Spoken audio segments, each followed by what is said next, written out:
Before we get into this absolute shambles, if you're not already subscribed to UK Connors, hit that button now. Trust me, you'll want to be here for what's coming next.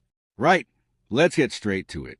The NHS is about to face another 5-day strike that nobody asked for, nobody wants, and frankly, nobody can afford. But here we are. Doctors in England have announced they are walking out from the 7th to the 19th of November, and this time, it's not just a symbolic gesture. This is 5 consecutive days of chaos, right as winter approaches and the health service is already on its knees. The British Medical Association, the BMA, representing resident doctors, those who used to be called junior doctors, has drawn the battle lines once again.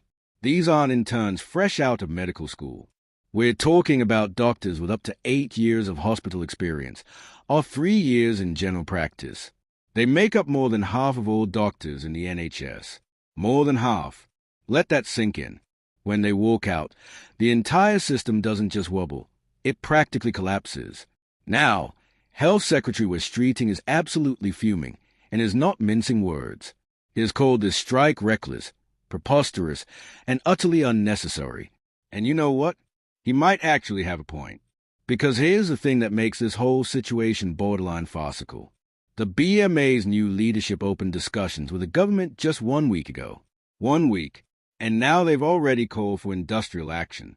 If that doesn't scream bad faith negotiations, I don't know what does.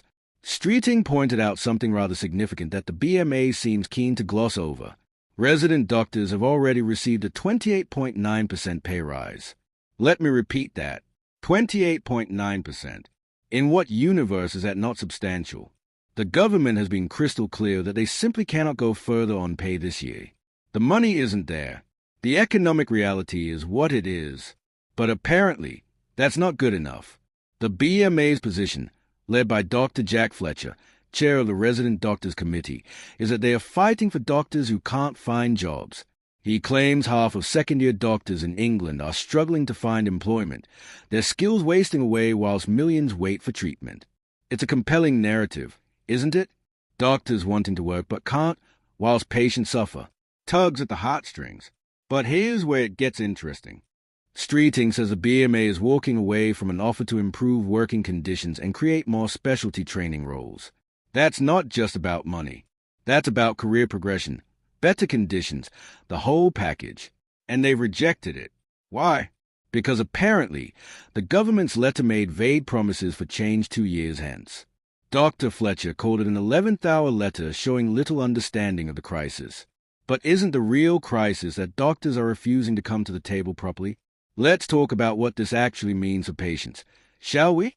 Because this isn't some abstract political chess game. Daniel Elkell from NHS Providers, which represents trusts, didn't hold back.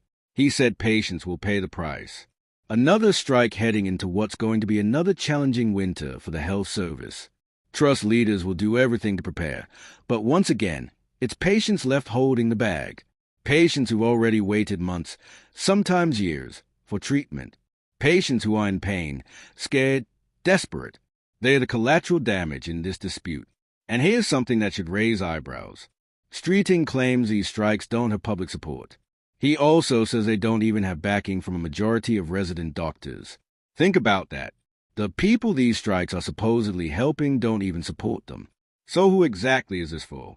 Is this about patient care and doctors' welfare, or is this about the BMA flexing its muscles and refusing to accept compromise? The political dimension adds another layer to this mess. Conservative leader Kemi Badenoch has weighed in, saying doctors should not be going on strike at all. Her position? Ban strikes by doctors the same way police and the army cannot strike. It's a controversial stance, absolutely, but she's highlighting something crucial. Healthcare isn't optional. It's not like a train strike where you can work from home or drive instead. When doctors strike, people suffer. People die. That's not hyperbole. That's reality.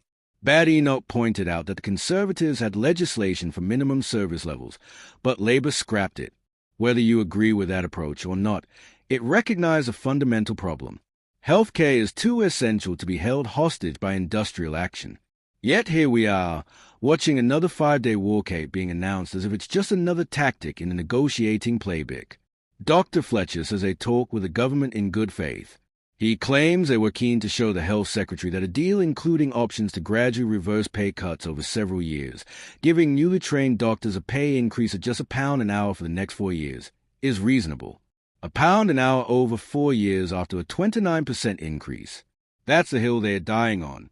That's what they are willing to shut down the NHS for 5 days over. The BMA surveyed its members and found that half of second-year doctors are struggling to find jobs. That's a legitimate problem. Skills going to waste while shifts in hospitals go unfilled. But striking doesn't create jobs. It doesn't magically conjure up specialty training positions. It doesn't fix the structural issues in NHS recruitment and planning. What it does is punish patients who had nothing to do with creating this mess. Streeting accused the BMA of reckless posturing that will harm patients, force other doctors and NHS staff to pick up the pieces, and divert resources away from rebuilding the NHS.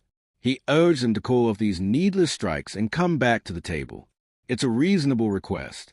After all, if discussions only opened a week ago, surely there's more room for negotiation before resorting to the nuclear option. The timing couldn't be worse. Winter is when the NHS faces its greatest pressures. Flu season, respiratory illnesses, accident from icy conditions, the lot. Every winter. We hear about corridors filled with patients on trolleys, ambulances queued outside A&E, staff working beyond exhaustion. Now at a 5-day strike of more than half the doctors in the system. It's a disaster waiting to happen. What's particularly galling is the speed of this escalation.